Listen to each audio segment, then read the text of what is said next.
ወንድሞቼ ምድራዊ ህይወት ጊዜያዊ ስራ ነው። ይቺ ዓለም ጊዜያዊ ነች። ምድራዊ ህይወትም ጊዜያዊ ስራ እንደሆነ በሚል ሐሳብ ርዕስ 4 ነጥቦችን በዝርዝር አስቀምጣለሁ፣ እናገራለሁ፣ እመሰክራለሁ።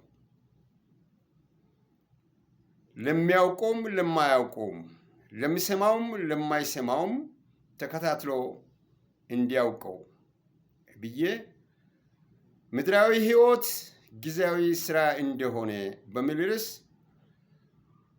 ቁም ነገር አዘል ነገሮች ዛሬ ይዤ መጥቻለሁ። ይህንም አንደኛ ነጥብ ላይ ያስቀመጥኩት ውስጡን ሳልተነትነው እንደ መግቢያነት ይጠቀማለሁ። ማንነትህ ዘለዓለማዊ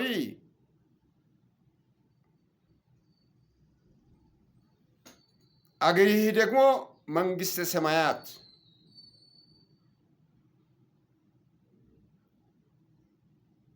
ማንነትህ ዘለዓለማዊ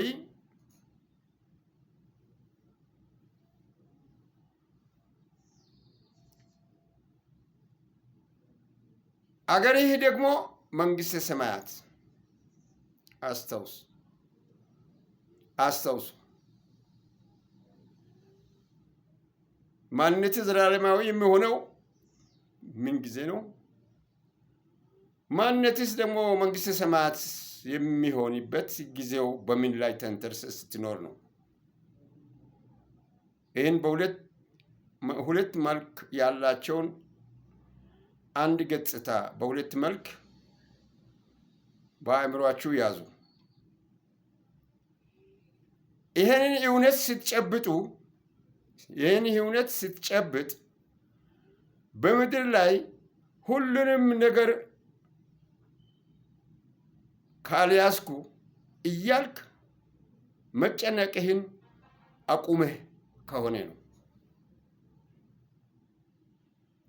ይህን እውነት ስትጨብጥ በምድር ላይ ሁሉንም ነገር ካልያዝኩ እያልክ መጨነቅህን ስታቆም ነው። አቁም። ማንነትህ ዘላለማዊ አገርህ ደግሞ መንግሥተ ሰማያት ሊሆን የሚችለው ይህንን ስታቆም ነው።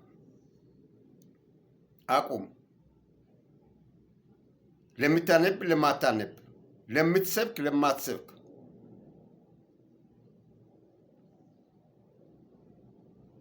በራስህ በተፈጥሮ ሕግ መሰረት ባለህ እውቀት ተጠቅመህ መንገድህን አስተካክል። ይሄ በአንደኛው ነጥብ ላይ በሰጠሁት ምድራዊ ህይወት ጊዜያዊ ስራ ነው ብዬ ባልኩት የመጀመሪያው አንደኛ ነጥብ እነዚህን ሀሳቦች ያካተተ ይሁንና ዝርዝሩን ለእናንተ ትቻለሁ። ከዓለም ጋር ወዳጅ መሆን የእግዚአብሔር ጠላት መሆን እንደሆነ እወቅ። ሁለተኛው ነጥብ ነው። ከዓለም ጋር ወዳጅ መሆን የእግዚአብሔር ጠላት መሆን እንደሆነ እንድታውቅ እንቅጩን ነው የምነግርህ። ወዳጅነትህን ከዓለም ጋር ያለውን አስተካክል። ዓለም ወዴት እየወሰደህ እንዳለም እወቅ። ማንነትህ ዘላለማዊ እንዲሆን አገርህ ደግሞ መንግሥተ ሰማያት መሆኑን ማረጋገጥ የምትችልበት ሁኔታው ከዓለም ጋር ወዳጅ መሆን የእግዚአብሔር ጠላት መሆኑን እንደሆነ ካወቅ ነው። ከእግዚአብሔር ጋር ጠላት መሆን እንደሆነ ካወቅ ነው። ለይ ምን አይን ለይ ተደባልቀን አንለቅ። ተደበላልቀን አንኑር። መስመርህን አስተካክል። የዓለም ወዳጅ መሆን የሚፈልግ ሁሉ የእግዚአብሔር ጠላት ሆነዋል። የዓለም ወዳጅ መሆን የሚፈልግ ሁሉ የእግዚአብሔር ጠላት ሆነዋል ይላል ያዕቆብ ምዕራፍ 4 ቁጥር 4 ላይ። በትንሹ ቁጥር 4፣ 5 እና 6ን ካነበብክ ትንታኔውን ታገኛለህ። ከዛ ሳታልፍ በዛ ላይ ትንታኔን አስብተህ ይህን መልእክት በሁለተኛ ነጥቤ ላይ አስተላልፋለሁ። ሶስተኛው ላይ ሰፋ ያለ ምሳሌያዊ ግልጽ የሆነ ሐሳብ ይተነትናለሁ። ያየሁትን የደረስኩበትን በተግባር የማውቀውን እንደ ምሳሌ በሶስተኛ ነጥብ ላይ አቀርባለሁ። ለምሳሌ አክል ማንነቴ ዘላለማዊ፣ አገሬ ደግሞ መንግሥተ ሰማያት በእግዚአብሔር መንገድ ላይ ያለ ሁኔታ ቢሆን በዚህ ደግሞ ዓለም ላይ ስትኖር ለመንግሥተ ሰማያት የሚያበቃ ዘላለማዊ ሕይወት የሚያደርግህን መንፈሳዊ ትንታኔውን ከወሰድክ በዓለም ላይ ሳለህ እንደ ምሳሌ የሚሰጥህ የሚጠቅስላችሁ ማቀርበው ማለት ይሻላል ከሁሉም ለአገሬ ጠላት በሆነ አገር አምባሳደር ለአገሬ ጠላት በሆነ አገር የአገሬ አምባሳደር ሆነ እንድትሰራ ብትመደብ ምንድን ነው የሚጠብቅህ? ገበሬ አምባሳደር አይሆንም መቼም። በመንፈሳዊ ሕይወቱ ለአምላኩ አምባሳደር ቢሆን ነው እንጂ አገርን ወክሎ ገበሬ አምባሳደር የሆነበት ዘመንም የለም። ከዚህ በፊት የነበሩ ምንም ሳይማሩ ሳያውቁ የዓለምን ምስጢር ያልገባቸው አምባሳደር ሆኖ አገሩን በደህና ሁኔታ ወክሎ የሰራም ስለ አገሩ ውስጥ ዘይዬ ምስጢሩን ጠብቆ ያቆዩልን ደረጃ ላይ ደርሰን ነው አሁን ያለ ነው። ስለዚህ ለአገሬ ጠላት በሆነ አገር የአገሬ አምባሳደር ሆነ እንድትሰራ ብትመደብ ምንድን ነው የሚጠበቅብህ? የሚጠበቅብህን እንደ መንፈሳዊም እንደ ዓለማዊም በሁለት መልክ ላይ ተንትኜ ነው አሁን ማስረዳችሁ። መጀመሪያ ለሀገሬ ጠላት በሆነ አገር የሀገሬ አምባሳደር ሆነ ስትመደብ ማድረግ ያለብህ የአገሩን ቋንቋ መማር ትጀምራለህ።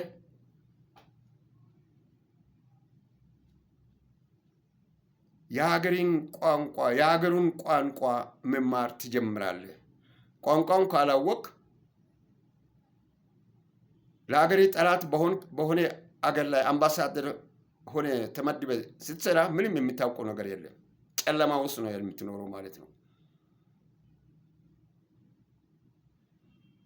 የህዝቡን ባህልና የባህል ልዩነቱን ትማራለህ። ለአገሪ ከእውነት ልብ ተነስተህ መስራት የምትፈልግ ከሆነ የህዝቡን ባህልና የባህል ልዩነቶችን ማጥናት ትጀምራለህ። በውስጥ በስነ ልቦና በእውቀት ላይ መሰረት ባደረገ ራስን ከሁሉና በሁሉ ቦታ ታኖራለህ። አትገለልም። ለሀገሬ ጠላት በሆነ አገር ላይ አምባሳደር ሆነ ተመድበ መስራት የሚገባ አንድ የአገሩን ቋንቋ መማር ትጀምራለህ። ተልእኮህን ለመፈጸም ይህንን ካላወቅ ተልእኮህን አትፈጽምም። ምን የምታውቀው ነገር የለም። 2 ትሁት ትሆናለህ። በጣም ትሁት ትሆናለህ። ይህ ከየት መጣ እስከምትባል ድረስ እንዴት ይህን ነገር ትሁት እንዴት መሆን ቻለ? ከሀገሩ ጋር ያለን ልዩነት በጣም ሰፊ ነው። ግን ይህ የተመደበው ሰው እንዴት ትሁት ሊሆን ቻለ እስከምትባል ድረስ ትሁት ይሆናል። ከዛ ቀጥለህ የህዝቡን ባህልና የህዝቡን የባህል ልዩነቶችን ትማራለህ። ቀስ ያልክ የህዝቡን ባህልና የባህል ልዩነቶችን ትማራለህ። ምን ልዩነት ነው ከኔ ሀገር ባህል ጋር ያለው ልዩነት ከማለቴ በፊት አስቀድመ የጠላት አገርህ ባህል ማጥናት ትጀምራለህ። ይህ ሰፊ እውቀት የሚያስፈልግ ቢሆንም ችሎታ የሚጠይቅ ቢሆንም የዛ ሀገር ባህል ማጥናት ትጀምራለህ። በመካከላችን በሁለቱ ሀገሮች መካከል ላይ ያለው የባህል ልዩነት ምን እንደሆነ መማር ትጀምራለህ። ትምህርት ቤት ገብተህ አይደለም። በተመደብክበት ቦታ በተቀመጥክበት ወንበር አገርህን ወክለ በተቀመጥክበት ወንበር ላይ ሆነ ሳትኮሰብ፣ ሳትዝናና፣ ሳትቅራራ መማር ትጀምራለህ። ራስን በሁሉ ቦታ ታኖራለህ። አትገለልም። ከሀገሬ ጠላት ከሆነው ጋር እንዴት አብሬ እሄዳለሁ አትልም። በሁሉም ቦታ ለመገኘት ትሞክራለህ። ቋንቋቸውን ትናገራለህ። የሚሉትን ትሰማለህ። ለሚሉት ድጋፍ ትሰጣለህ።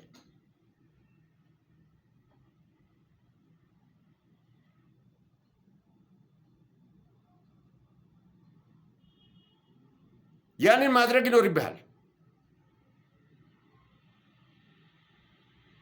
ስሜታቸውን ለይተህ ማወቅ ይገባሃል። ይህን ማድረግ ካልቻልክ አገርህን ወክለህ ጠላት አገር ላይ የሀገሪ አምባሳደር ሆነህ መኖር መስራት አትችልም።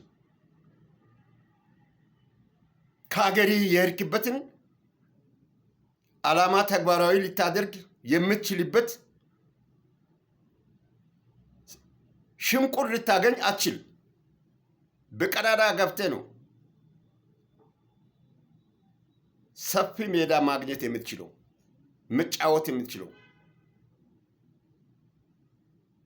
ይሄ እንግዲህ 3ኛው ነጥብ ላይ የተቀመጠው ዝርዝር ለአገሬ ጠላት በሆነ አገርህን ወክለህ አምባሳደር በተመደብክበት ጊዜ ማጥናት፣ ማሰላሰል የሚገባ ነው። ይህን የሚያደርጉ በዓለም ላይ ካሉ አገሮች ውስጥ አንድ አገር አለ። ሽንት ቤት እያጠበ ቆሻሻ ስራዎችን እየሰራ ማንም መስራት የማይፈልገውን ስራ ተንበርክኮ ወርዶ እየሰራ የአገሩ አምባሳደር የምሆናል። እንደ አምባሳደር ሆኖ ይሄንን ቆሻሻ ነገር ማድረግ የማይገባው ነገር ክብሩን ሳይጠብቅ እንዴት ወርዶ ይሰራል ተብሎ ግምት እስከሚሰጥ ድረስ እዛ ውስጥ ሌሎች መስራት የሚፈልጋቸውን ለምሳሌ ነው የምነግርህ። ይሄን ነገር ለምሳሌ ነው የምነግረው። እኔን አድርግ ብትለኝ አሁን እኔ ማድረግ ይሄን እንኳን እዚያ ቦታ ላይ ተቀምጬ ቀርቶ ስደተኛ በሆንኩበት ሀገር ላይም የሀገርን ክብርና የሀገርን ሕልውና የሚጎዳ ወርጄ ተዋርጄ አልሰራም ብዬ የሚል መንፈስ ነው አለኝ። ስህተት ነው። ደካማ ነው። ወይ ደካማነቴን ነው የሚገልጸው። በእኔ ላይ አይደለም ይሄን የምተርተው በሁላችን ላይ ያን ተረት ይሄን ተረት ሳስቀምጥ ወይም ይሄንን አባባል ሲገልጽ አሁን ተጨማሪ አድርጌ የማቀርበው ከተነሳሁት ሀሳብ ውጪ ነው። በእኔ ላይ ይሄ እስካሁን ድረስ የሚሰራቸውን ስራዎች በእኔ አስመስዬ ነበር የምናገረው። አሁን በሁላችን ላይ አስመስዬ ነው የተናገርኩ ያለሁት። ሁሉም የተማረም ያልተማረም ያወቅም ያላወቅም አገር መሪም ቢሆን ማድረግ የሚገባውን ነው። እየተናገርኩ ያለሁት። አፍጥጬ ነው የመጣሁት ዛሬ ይህን ለመናገር። ይቅርታ አድርጉልኝ። አራተኛ ነጥብ ብዬ የማቀርበው የተላክበት ባዕድ አገር ከሀገርህ ይበልጥ ብትመርጥ የበለጠ ፍቅር ብትመሰረትና ተዝናንተህ ከተቀመጥክ ምን ይመጣል? አራተኛው ነጥብ።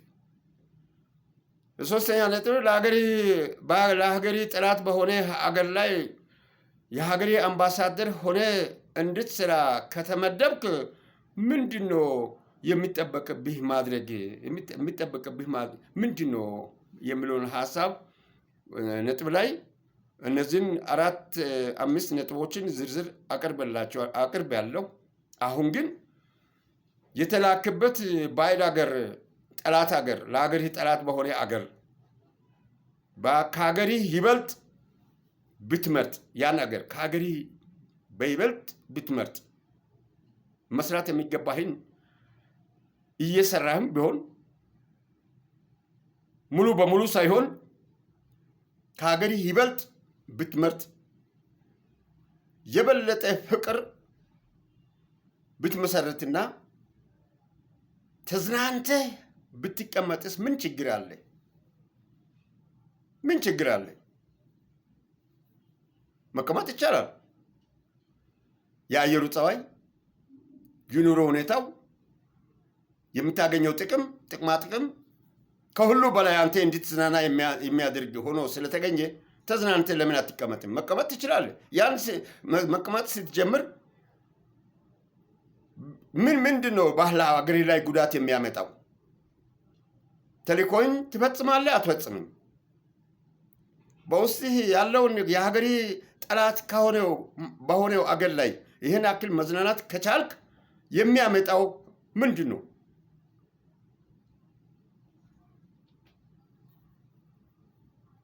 ታማኝነትና ቃል ከገባኸው ትቀየራለህ።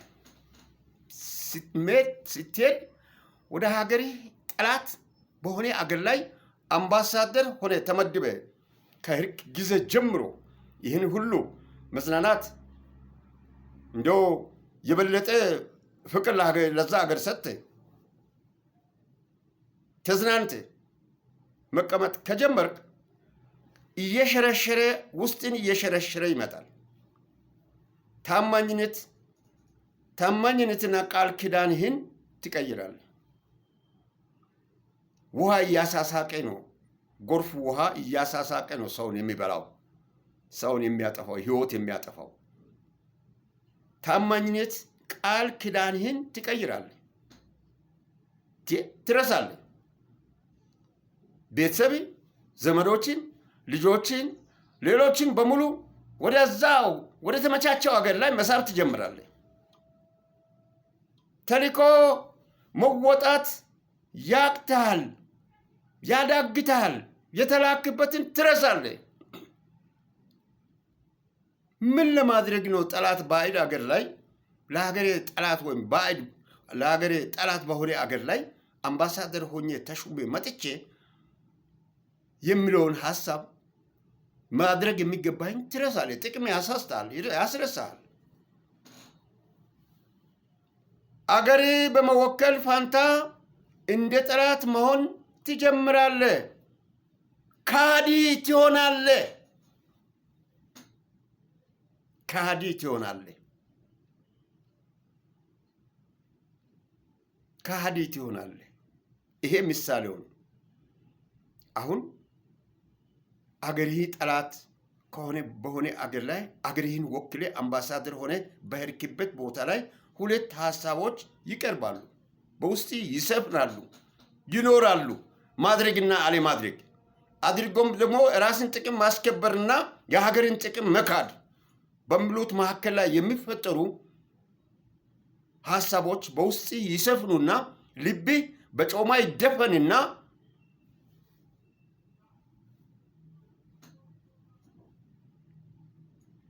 ካዲት ይሆናል።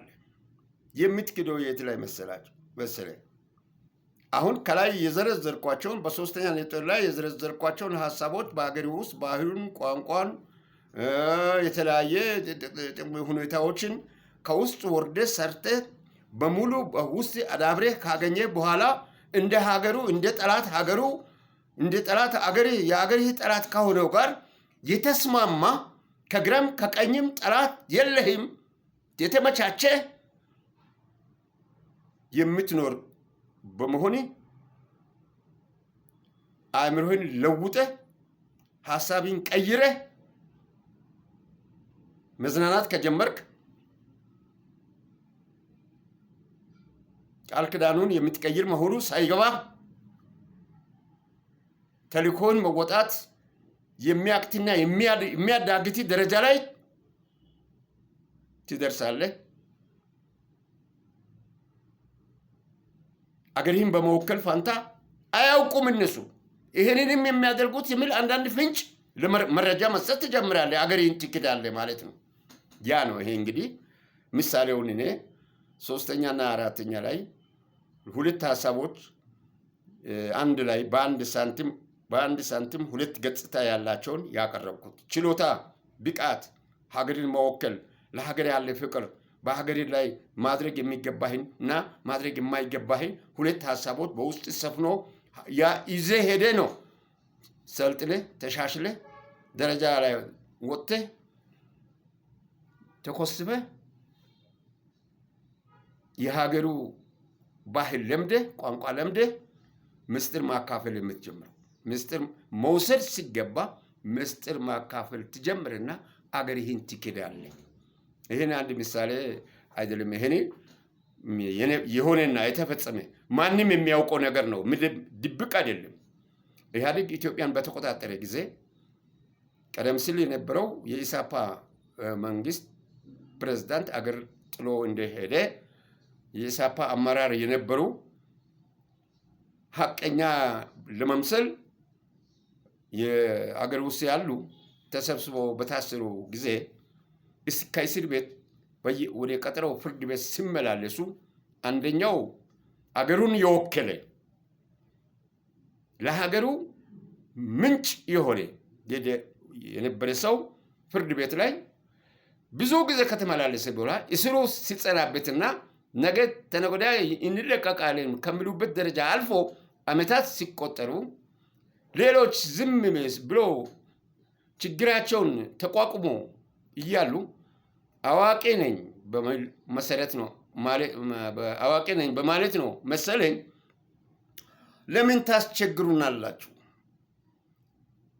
እኛ እኮ እኔ አለ እንደውም እኔ እኮ በሀገር እዚህ በነበርኩ ሰዓት እናንተ ወደዚህ ደረጃ ላይ አገርን ለመቆጣጠር እንድትበቁ ረድቻችኋለሁ። አገርህም መቆጣጠር እንድትችሉ በተቻለኝ አቅም ረድቻችኋለሁና ብሎ ሲናገር ከፍተኛ ፍርድ ቤት ላይ አቃቤ ሕጉ አንተ ለቆምክለት ዓላማ ታማኝ ያልሆንክ ለቆምክለት ዓላማ ታማኝ ያልሆንክ በምን መልኩ ነው እኛ አገሪቱን ለመቆጣጠር መግባት እንድንችል ሲትረዳን የነበርከው? ለአገሪ ታማኝ ያልሆንክ ነው። ለቆምክለት ዓላማ ታማኝ ያልሆንከው በምን መልኩ ለእኛ ታማኝ መሆን ትችላለህ? ለዚህ ዓላማ ታማኝ ያልሆንከው ለዚህኛው ዓላማ ታማኝ የሚሆንበት ምን ማስረጃ፣ ምን መረጃ፣ ምን አቋም አለ? ስለዚህ አቋም የለህም።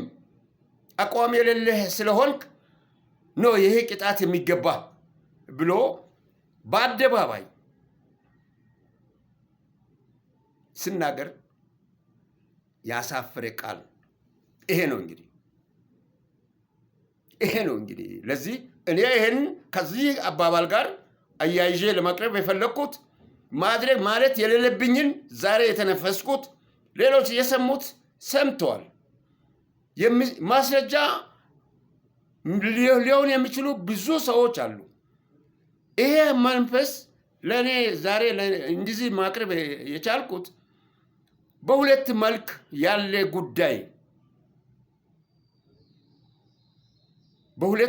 ያለ ጉዳይ በአንድ ሳንቲም ላይ ሁለት ገጽታ የያዙትን ሀሳብ ይዤ በመቅረብ ምድራዊ ህይወት ጊዜያዊ ስራ ነው ለሚለው ርዕስ የሚስማማኝን በመምረጥ ነው።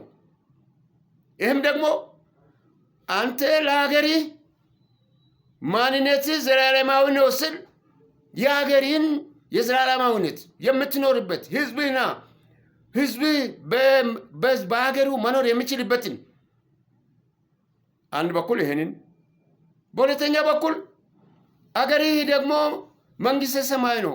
የትም ሀገር ብትኖር የትም ሀገር ብትሄድ የተወለድክበት እምብርት የተቀበረችበት በዓለም ላይ አገሮች 195 አገሮች ሁሉ እንደሚኖሩ የምትኖርበት አገር ስለሆነ ስደተኛ ነህ። የትም ሀገር ብትሄድ ስደተኛ ነህ። እንደውም አይምሰላችሁ፣ የመኖሪያ ፍቃድ ማግኘት ማለት እንደ ሀገር አይቆጠርም ወንድሜ። የተወለደም ልጅ የስደተኛ ልጅ ነው እየተባለ ከትውልድ ወደ ትውልድ ሲወልድ ምናልባት እየተሻሻለ መጥቶ አገር ነው የሚያሰኝ ደረጃ ላይ ቢደርስ ነው እንጂ ስልጣን እንኳን ቢጨብጥም የስደተኛ እኮ ነው፣ ከተሰዶ መጥቶ ነው የሚል ሀሳብ ነው በውስጡ የሚጠቃልለው። ይህንን አንድ ላይ ከመንፈሳዊ ንግግሬ ጋር ከመንፈሳዊ ሀሳቤ ጋር በማቀላቀል በማዛመድ ነው ማቅረብ የፈለጉት። ስለዚህ ይህን እውነት ሲጨብጥ በምድር ላይ ሁሉንም አካሂዳለሁ፣ ሁሉንም ነገር ካልያዝኩ፣ ሁሉንም ነገር ካልፈረድኩ፣ ሁሉንም ነገር ካልጨበጥኩ እያልክ መጨነቅህን ታቆማለህ። አቁም። ማንነት ዘላለማዊ መሆን የምትፈልግ ክርስቲያንነትን ጨብጠህ የምታተራምስ አገሬ ደግሞ መንግስተ ሰማያት ነው እያልክ እያወናበድክ ተሳስተህ የምታሳስት ተመለስ።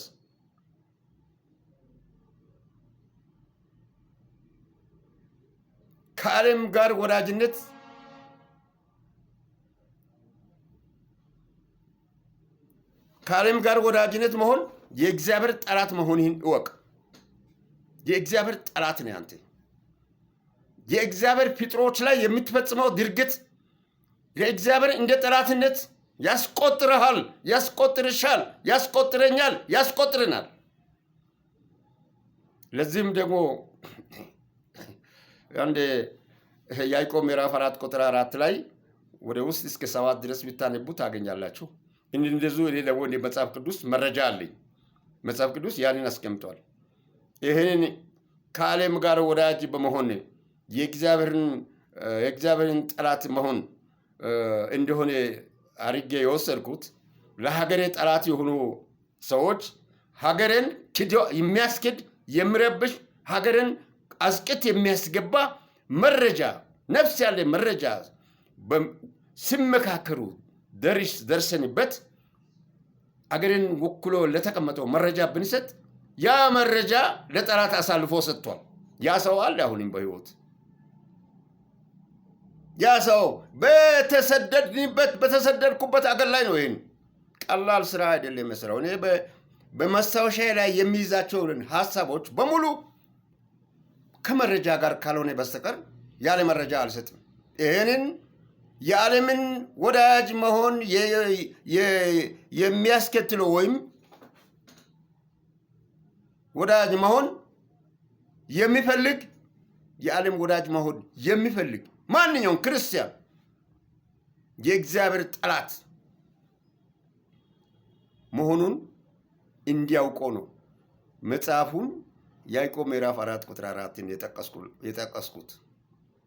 ስለዚህ የአምባሳደርነት በጠላት ሀገር ለሀገሪ ጠላት በሆነ ሀገር ላይ አምባሳደር ሆነ ስትመደብም ለሀገሪ ጠላት እንደሆንክ የሚያደርግ ስራዎች እንዳሉ ለሀገርህን ክደህ ለጥቅምህ ለሆድህ ለተለያዩ ጉዳዮች አንተን የሚስቡ ነገሮች መኖሩን እንድትገነዘብ ፈልጌ ነው። ምድራዊ ህይወት ጊዜያዊ ስራ ነው። ምድራዊ ህይወት ጊዜያዊ ስራ ነው። በጊዜያዊ ስራ ውስጥ አገርን አጥፍተህ ህዝብን በድለህ ህይወትን ታጣለህ። በሰማይም ዘላለማዊ ማንነት ዘላለማዊ መሆኑ ቀርቶ ማንነት ደግሞ አገሪ መሆኑ ዘላለማዊ አገሪ ምድር ላይ መሆኑ ቀርቶ መንግስተ ሰማያት አገሪ መንግስተ ሰማያት መሆኑንም አጥተ ትውልድ ዘሪ ሀገሪ መሆኑንም አጥተ ከሁለቱ ያጣ እንደምትሆን የሚያሳይ ማስታወሻ ስለያዝኩ ነው ዛሬ ባጭሩ ለእናንተ ይህን ለመግለጽ ብቅ ያልኩት። በዚህ ጉዳይ ላይ አልተሳሳትኩም። ማብራራት የሚቀረኝ አለ እንጂ መግቢያውን ተሳስቼ አይደለም፣ አውቄ ነው አምቄ ያዝኩትን ለዘመናት ይዣት የነበርኩትን ማስታወሻ ገልጬ ነው ለእናንተ የምናገረው።